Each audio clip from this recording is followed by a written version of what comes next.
صحیح مسلم میں حدیث ہے کہ اللہ کے محبوب صلی اللہ علیہ وآلہ وسلم فرماتے ہیں کہ مردے کو کے مرنے کے بعد اس کے سارے اعمال منقطع ہو جاتے ہیں سوائے 3 اعمال کے۔ نمبر 1 صدقہ جاریہ، یعنی اس نے اپنی کوئی زندگی میں صدقہ جاریہ کا کام کیا تھا جو اس کے مرنے کے بعد بھی لوگ اس کے بینیفیشری ہیں۔ کسی نے کنواں کھدوا دیا، کسی نے مسجد میں لائٹنگ کروا دی، لائٹنگ یہ جلسوں والی نہیں، یہ والی لائٹ جس کی ضرورت ہے، یا مسجد میں کسی نے سب بچھوا دی، ایئر کنڈیشن لگوا دیا، یا کسی غریب بچے کا خرچہ، اس طرح کی جو بھی چیزیں۔ دوسرا فرمایا کہ علم کی بات، جیسے امام بخاری امام مسلم نے فوت ہوئے 200 سال ہونے والے ہیں، 1200 سال، 256 ہجری میں فوت ہوئے امام بخاری، 261 میں امام مسلم، آلموسٹ 1200 سال ہونے کو آئے ہیں، لیکن ان کی تعلیمات سے ان کے جو علمی ان کی جو کنٹریبیوشن تھی آج تک لوگ فائدہ اٹھا رہے ہیں۔ آج بھی جب بخاری شریف پڑھی جائے گی ان کو ثواب ملے گا، یہ ان کے اپنا اعمال ہے۔ ظاہر ہے وہ تو ان کی اپنی کنٹریبیوشن ہے، لاجیکل ہے کہ ایک بندے نے صدقہ جاریہ کیا یا اس نے کوئی علمی کاوش کی ہے تو اس کو ثواب ملنا چاہیے کیونکہ اس کی کنٹریبیوشن ہے۔ تیسری چیز اللہ کے محبوب صلی اللہ علیہ وآلہ وسلم کی اسی حدیث میں صحیح مسلم میں آتا ہے کہ تیسری چیز جو ہے وہ نیک اولاد ہے جو اس کے لیے دعا کرتی ہے مرنے کے بعد۔ ویسے تو دعا تو سب کی لگتی ہے، لیکن نیک اولاد چونکہ اس کی انویسٹمنٹ ہے وہ صدقہ جاریہ ہے۔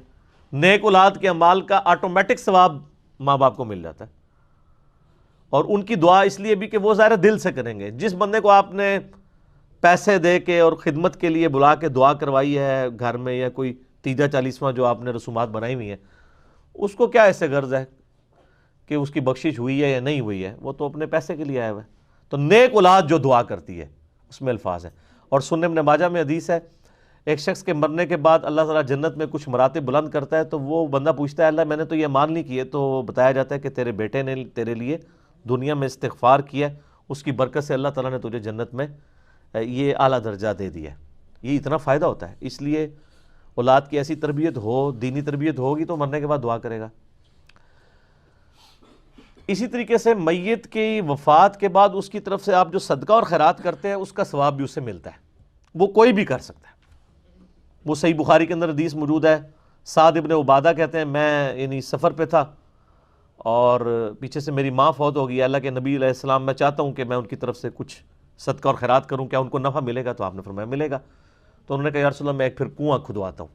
اس کنویں کا نام ہی پڑ گیا ام سعد کا کنواں، ٹھیک ہے، اور آپ نے فرمایا اس کا نفع بھی اسے ملے گا۔ سنن نسائی کے اندر پوری ڈیٹیل موجود ہے۔ بعض لوگ کہتے ہیں کہ انہوں نے وصیت کی تھی، ایسا نہیں ہے، سنن نسائی میں پوری ڈیٹیل ہے کہ جس سے ثابت ہوتا ہے کہ یہ ایکسکلوسیولی انہوں نے ہی خود ڈیسیژن لیا تھا، تو ثواب ملے گا۔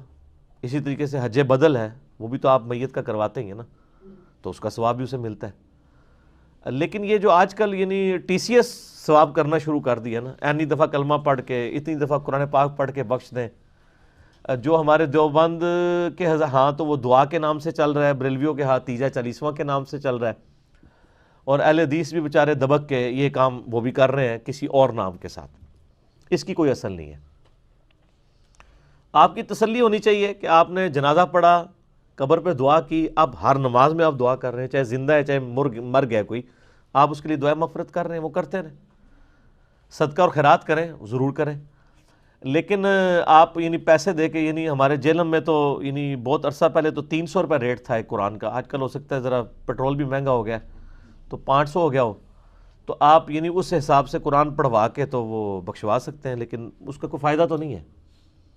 جس بندے نے پوری زندگی خود قرآن کھول کے پڑھا نہیں ہے، اس کے مرنے کے بعد آپ کتنے قرآن پڑھ کے اسے بخشیں گے اور کیا فائدہ ہوگا؟ یہ تو پڑھنے والوں کو بھی خود شرم آنی چاہیے۔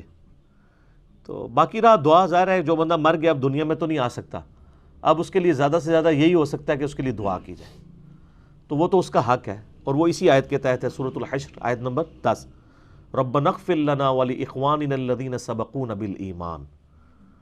تو وہ اہل ایمان کے لیے دعا کرتے ہیں، اللہ جو فوت ہو چکے ایمان کی حالت میں ان کی مغفرت کر۔